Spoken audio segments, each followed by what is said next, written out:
The Phatmaster clipper sales are terrible. I say we discontinue it. Yeah, I agree. I think we sell the same thing for the next 100 years, whether they like it or not. Whoa! The Phatmaster clippers are selling on eBay for $600. You think we should remake them?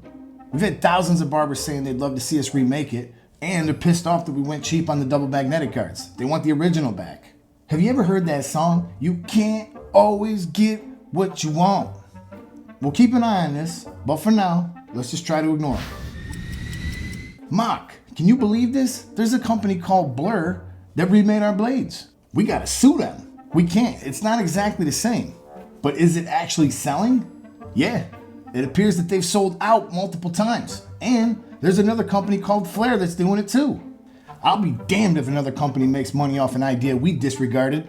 Let's remake it. Should we improve it? Or put it on a new clipper that doesn't require a grinder to like zero gap it? What do you think, we're made of money? Let's remake the same blade and then we'll just move on.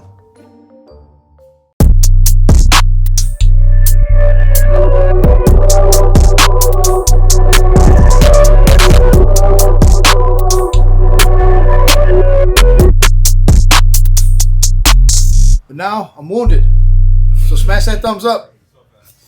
And don't act like you've never cut yourself on a razor. Give him a thumbs up. There is a dangerous trend that is taking the barber industry by storm. It involves skipping guards and cutting faster. And the company who's at the root of all this is actually Andis. And shout out to Williamsport Barber Supply for sending me a new cordless Masters with the all-new Phatmaster blade. Dun, dun, dun, dun. Phatmaster blade, 28 tooth cutter. And actually, I asked them to send another Andis cordless Masters. Andis claims this blade can take you from a 1A up to a number 2 detachable, which is a 1/8 in length or a number 1 plastic guard, to about a 1.5 open. And for my people overseas, this goes from 3.2 to 6.3 millimeters. All right, you guys, I got the number 2 here on a detachable. We're gonna test and see if this Andis Masters with the Phatmaster blade or the new Blur blade or the old Blur blade. So what we're gonna do is we're gonna see what the length comparison when they're in the open position actually is. So let's start with doing the number 2. Okay, so that section's cut to a number 2. So for the first one, let's actually try the original Blur blade. Let's see if it cuts anything. I have this fully open. It's definitely taking it a little bit closer. No doubt about it. So I'm gonna go up to the little bit higher section that hasn't been touched yet, and we'll use the brand new Blur blade. And if you guys can't tell the difference, it's the one that's curved here. It actually does a pretty good job of getting close to zero gapped. So that's why I'm guessing this one's probably not gonna leave the hair as long. Okay, that one cuts even closer than the original Blur blade. So like right away I could tell this cuts more. That's why I did that towards the side, so I wasn't even sure. So let's see if the Andis Masters with the Phatmaster blade, which this one's actually set way back. I mean, if we had a chance to hit this number 2 length, it would be with this one. I think it's doing it, y'all. If anything, it might be leaving the hair a little longer than the original number 2.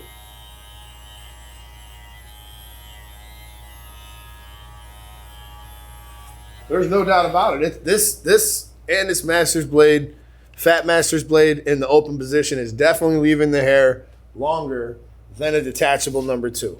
Welcome back to the YBA, where we have over 800 videos to help you learn. I have been a barber for over 21 years, and I've been doing product testing for multiple companies for the last 3 years. This video, we're gonna break down the battle of the big blades. And this includes the Andis Phatmaster, the Blur, and the lesser known brand, Flair. Woo! Woo! Woo! Woo! Woo! So if noise is a factor when it comes to picking one of these blades, I gotta say, most of them are about the same. The difference is pretty negligible, and all of them are actually pretty low in noise. Which one is best? I'll give you the good, the bad, and the ugly, and we're gonna start with the redesigned, or should I say, same designed, Phatmaster blade. First though, why would we want to have one of these blades? Well, a few reasons that come to mind. You could get into the hard to reach spots like right under the mustache. You can skip a lot of guards. you can polish off your blend towards the end of the haircut. And if you want to, you can pretty much do an entire haircut with no guards if you're comfortable with clipper over comb. How well does this actually work? Now, I gotta say, it's been a lot of fun to have that lever play when I'm working at those longer lengths and trying to get the blend right into the parietal area. The truth is, despite all the shortcomings of setting this up, I found myself gravitating towards the Masters most of the time. Now for the bad. This thing flat out sucks to zero gap. I'll take my screwdriver, like a bracket. They use this kind.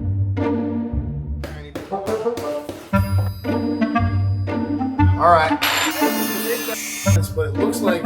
So I went through the process of grinding, cutting, testing multiple cutting blades to give that lever more freedom. The problem is, there's a lot more details I could share, but let's just say I gave it a great effort. It took several hours and it failed. Don't shoot the messenger, guys, but I've only done one haircut with this and it's pretty much sat at home for about a week and it's already rusting right here. So, all right, let's meet some of the other contestants because none of them are as finicky as this. I've been testing and using these today. This is the all-new Blur blade. You can tell by how steep that is. It's the Crunch Blur blade. This is the original Blur blade. You can see the difference between those two. And then here is one that you may not have seen yet called the Flair blade. If you're using this blade, let's just make sure you keep it oiled. I do think that I could recover this with putting some oil on it, but that was kind of what happened right off the bat. Seriously, this took forever. But thanks to my booking app, I was able to schedule out some time, work on these, and do these shootouts. The sponsor of today's video is Booked In. They're my scheduling app. I've been using them for over 3 years. They are rock solid. And now they are offering 50% off your first 3 months. If you go to bookedin.com/Eddie, you can redeem your offer today. The Phatmaster blade. Performance-wise, I have to say it cuts well. It really was a joy to work with. And being that this won't cut much shorter than a number 1 plastic guard, you're still gonna need a half guard to finish your blend in most cases, especially if you don't use a taper blade. For you to perform haircuts with no guards from skin to a number 2 length, you would need a clipper with a fade blade zero gapped, a clipper with a taper blade set way back, and then the Phatmaster blade. However, the other competitors in this space offer a few features that this does not. Both versions of the Blur blade and the Flair blade will fit standard wall, Stylecraft, and Babelist 2-hole blade brackets. Let's talk about the Flair. Chad bought this blade a while back and put it on a Rebel clipper. Overall, this blade performs well.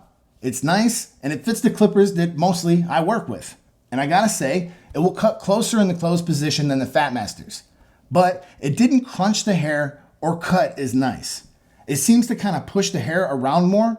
And also, if you have a magnetic mat, like I do, the blade is magnetic, unlike the Blur blade, which I suspect they might be made of aluminum. But overall, this is a nice finishing tool to use when you are chasing around those final details at the end of your haircut.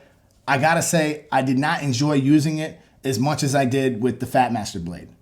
But the Blur blade. Blur actually has 2 different versions. And I've already done a video on the first version, and for the most part, I stand by what I said in that video. And you guys can feel free to check that out right here.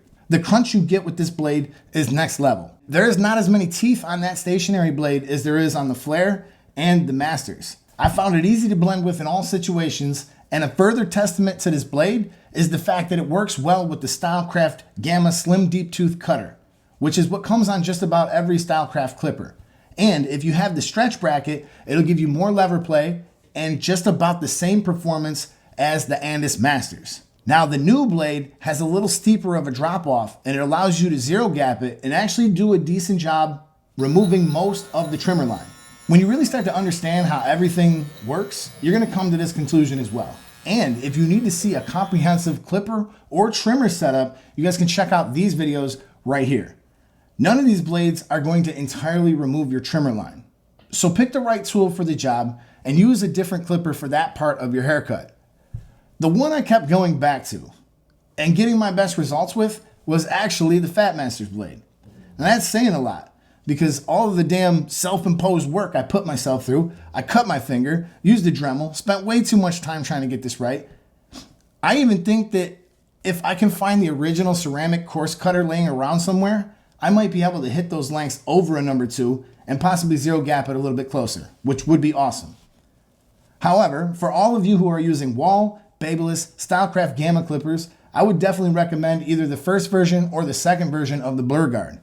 And also for those of you who are obsessed with zero gapping your clipper, I would definitely recommend the blur guard version 2. You can certainly skip the half guard. You have to keep in mind that that very small movement you make on your lever will cause a much larger variance in length than you're used to when you're working with your normal guards. But the polishing you can achieve with these are next level. So I'm going to show you guys a couple examples of me using this for the entire haircut. And I got to say, there's a few times where I did this, it worked out great. When I'm cutting like some really fine hair and there's just a lot of little areas where I got to move up and down on the lever, I love using this.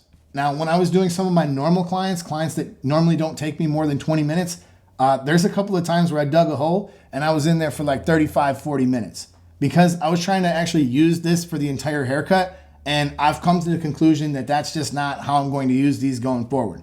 That doesn't mean that I'm not going to use these. That just means that I'm not going to use these for every single part of the process. And the truth is, I do think I get better results in my haircuts when I use the guards that come with the clippers. But at the end of the haircut, when you are chasing around those final details, there is no better tool to use than one of these larger blades. All right, y'all, I really hope this helps you make your decision on whether or not you're gonna buy one of these big blades. You can check the links down below. If I can find them for all of these blades, I will put them there. Also, you can check the link down below for today's sponsor of this video. Show them some love, booked in. I appreciate you guys for rocking with me. Until the next video, I'll see you over there. I'm out. Peace.